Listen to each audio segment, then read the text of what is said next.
Assalamualaikum warahmatullahi wabarakatuh. Selamat pagi semuanya dan selamat pagi Ibu dosen kami, Ibu Luciana Wulandari. Di sini kami izin mempresentasikan tentang filsafat Barat, filsafat Timur, dan filsafat Islam. Saya sebagai moderator ingin memperkenalkan diri saya terlebih dahulu. Nama saya Inke Lestari, nomor NPM saya 2020015007330. Perkenalkan, saya Anissa Faditul Ulia dengan nomor NPM 202001500 Perkenalkan, saya Alfian Saputra dengan nomor NPM 2020-01500-731. Perkenalkan, nama saya Osman Akhirkinan dengan nomor NPM 20-200-1500-728. Perkenalkan, nama saya Adi Susilo dengan NPM 20-200-1500-727. Assalamualaikum warahmatullahi wabarakatuh. Di sini saya akan menjelaskan tentang filsafat Barat, filsafat Timur, dan filsafat Islam. Selanjutnya kami akan menjelaskan tentang filsafat. Pertama, filsafat Timur dan filsafat Barat. 2. Periodisasi filsafat Barat. 3. Perbedaan filsafat Barat dan filsafat Timur. 4. Filsafat Islam Barat dan filsafat Islam Timur. Selanjutnya, yang pertama, perbandingan karakteristik filsafat Barat. Filsafat Barat menekankan pada rasional abstraksi sangat penting dalam memahami hidup dan pengetahuan berguna untuk menguasai dunia. Mempunyai motivasi untuk menguasai alam dan muncul eksploitasi dan ekspansi. Mempunyai cita-cita hidup dan punya sikap aktif menghargai hak individu. 2. Perbandingan karakteristik filsafat mengutamakan hati sebagai pemersatu akal dan inteligensi dan perasaan, menekankan pada simpul yang sifat konkret, pengetahuan berguna agar bijaksana dalam menghadapi hidup, menghormati alam, muncul harmonisasi, nilai tertinggi dalam hidup datang dari dalam.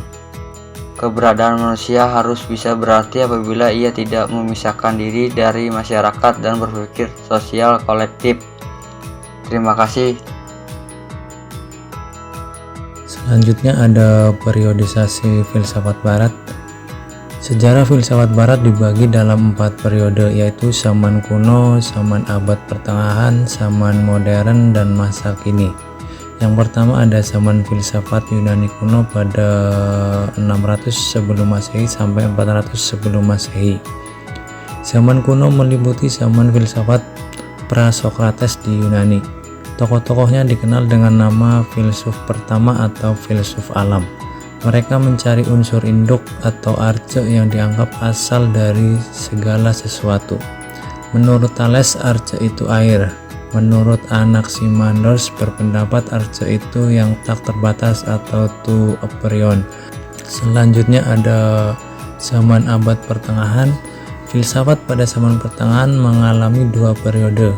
1. Periode patristik. Patristik berasal dari kata Latin patres yang berarti bapak-bapak gereja. Ialah ahli agama Kristen pada abad permulaan agama Kristen. Yang kedua, periode skolastik. Periode skolastik berlangsung dari tahun 800 sampai 1500 Masehi. Yang ketiga, ada zaman modern. Zaman modern dimulai pada masa Renaissance yang berarti kelahiran kembali, yaitu usaha untuk menghidupkan kembali kebudayaan klasik atau Yunani Romawi. Dan yang keempat ada masa kini. Masa kini dimulai pada abad ke-19 dan 20 dengan timbulnya berbagai aliran yang berpengaruh seperti positivisme, marxisme, eksistensialisme, pragmatisme, neokantianisme, neotomisme, dan fenomenologi. Terima kasih dan selanjutnya. Ya, baik. Di sini saya akan menjelaskan perbedaan filsafat Barat dan Timur. Sejarah filsafat Barat. Sejarah filsafat Barat dapat dibagi menjadi 6 bagian, yaitu yang pertama ada zaman kuno, yaitu 400 sebelum Masehi sampai 600 Masehi. Yang kedua zaman keemasan Yunani. Yang ketiga zaman Helenisme. Yang keempat zaman patristik dan skolastik, yaitu 400 sampai 1500 Masehi. Yang kelima, zaman modern, yaitu 1500 sampai 1800 Masehi, dan yang keenam, zaman sekarang, yaitu 1800 sampai sekarang ini. Di sini saya akan menjelaskan filsafat timur. Filsafat timur adalah tradisi falsafi yang terutama berkembang di Asia, khususnya di India, Republik Rakyat Cina, dan daerah-daerah lain yang pernah dipengaruhi kebudayaannya. Filsafat timur merupakan produk pemikiran filosofis yang muncul dari masyarakat Asia, terutama Cina, India, Jepang, dan lain-lain. Masing-masing dari negara tersebut memiliki pemikiran yang berbeda-beda, sehingga pemikirannya lebih bersifat pluralisme. Salah satu ciri khas dari filsafat barat yaitu akan pemahamannya yang lebih kepada tentang ketuhanan atau berkaitan dengan agama. Filsafat timur tetap menyebar dengan pandangan ciri khasnya, yang mistis sebagai suatu keilmuan. Padahal, pandangan seperti yang demikian bisa dipatahkan begitu saja dengan bukti yang telah diciptakan oleh filsafat timur. Salah satunya yaitu perkembangan filsafat yang begitu besar. Penemuan-penemuan yang luar biasa dimulai dari filsafat timur. Ya, filsafat Persia dan Timur Tengah. Filsafat Persia dan Timur Tengah yang tertua berada di negara India dengan pemahaman yang mendominasi yaitu tentang filosofia. Ajaran ini memaparkan tentang cara-cara yang dapat ditempuh agar manusia mencapai kebahagiaan yang kekal. Selain itu, pemahaman yang menyebar tidak mengeluh tentang keilmuan mencapai kebahagiaan yang kekal, melainkan juga tentang pembahasan diri dari segala hal yang mengurung jiwa. Ya baik, selanjutnya saya jelaskan tentang filsafat Cina. Filsafat Cina berkembang sekitar abad ke-6 sebelum Masehi. Saat itu pemerintahan di bawah tongkat kepemimpinan Confucius, Lao Tzu, Mengzi, dan Zhuangzi yang sudah menjadi perhatian dunia. Mereka diberi julukan sebagai peletak dasar dan pengasas filsafat Cina. Pemikiran mereka yang sistematis dan terbentuk dengan apik mampu melakukan filsafat Yunani dan Romawi saat itu. Filsafat Islam.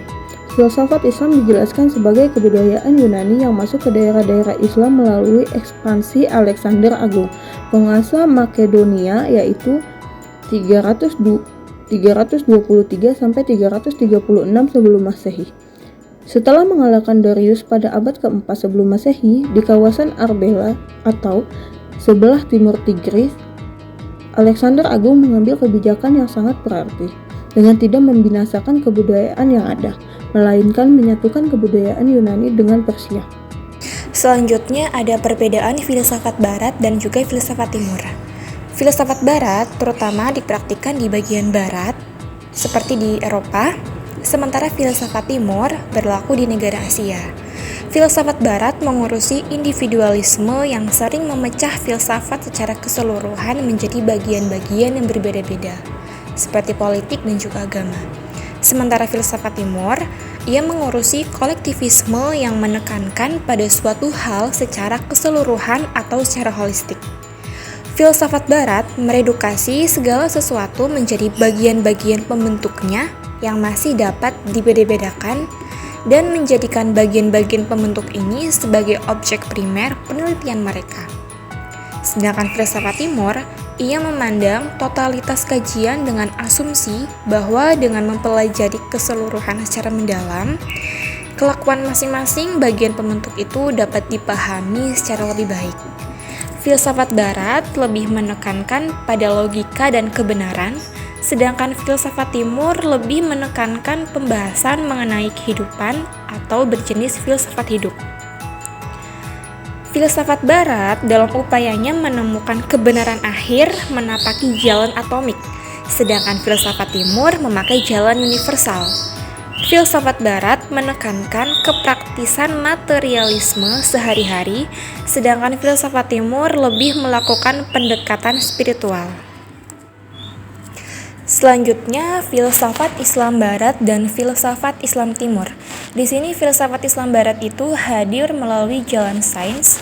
Perkembangannya membahas sains, matematika, dan juga fisika, menekankan teori penciptaan dan membahas ketuhanan, serta dia juga membahas jiwa. Filsafat Islam Timur corak nuansanya keagamaan. Perkembangannya membahas etika. Ia juga sepakat mengenai kekadiman alam. membahas ketuhanan, dan sama-sama membahas jiwa. Di slide selanjutnya ada faktor timbulnya filsafat dalam dunia Islam, yaitu yang pertama, faktor dorongan ajaran Islam. Di sini bahwa untuk membuktikan adanya Allah, umat muslim yang ada di dunia timur ini melihat dari keadaan sekitar seperti adanya siang dan malam, adanya langit dan bumi. Nah, setelah itu timbullah penyelidikan dengan menggunakan ilmu filsafat. Yang kedua, faktor perpecahan di kalangan umat muslim. Jadi setelah Khalifah Islam yang ketiga, yaitu Utsman bin Affan terbunuh, saat itu terjadi perpecahan dan pertentangan di kalangan umat muslim. Awalnya pertentangan ini disebabkan karena persoalan politik, akan tetapi ia akan merembet ke bidang agama dan juga bidang-bidang lainnya. Yang ketiga, faktor dakwah Islam. Islam ini selalu mengajarkan kepada umatnya untuk menyampaikan segala sesuatu bentuk informasi dan pengetahuan tentang ajaran Islam walaupun hanya satu ayat, agar orang-orang yang diberikan informasi tersebut dapat menerima Islam secara rasional. Maka untuk keperluan tersebut diperlukan filsafat. Yang keempat, faktor menghadapi tantangan zaman. Seiring berjalannya waktu, zaman akan selalu berkembang mulai dari iptek, mindset, gaya hidup, finansial, perekonomian, politik, pendidikan seseorang, sehingga perkembangan tersebut berlanjut di filsafat untuk berpikir kritis dan realistis. Yang kelima, faktor pengaruh kebudayaan lain. Setelah daerah kekuasaan meluas ke berbagai wilayah, umat Islam saat itu berjumpa dengan beraneka ragam kebudayaan. Mereka mulai tertarik dan pada akhirnya terjadi sentuhan kebudayaan di antara mereka. Dan untuk tokoh-tokohnya dari filsafat Islam Barat dan Timur, jika dari Barat ada Ibnu Bajjah, Ibnu Rushd, Ibnu Masyarah, Ibnu Tufail, Ibnu Sab'in, dan juga Ibnu Khaldun. Jika dari Timur ada Al-Kindi, Ibnu Sina, Al-Farabi, Ibnu Maskawayh, Al-Razi, Ikhwan Al-Safa, dan juga Al-Ghazali. Terima kasih. Selanjutnya kita kembalikan ke moderator. Baik, kami tutup presentasi dari kami dari kelompok 5. Kurang lebihnya mohon maaf. Wabillahi taufiq wal hidayah. Wassalamualaikum warahmatullahi wabarakatuh.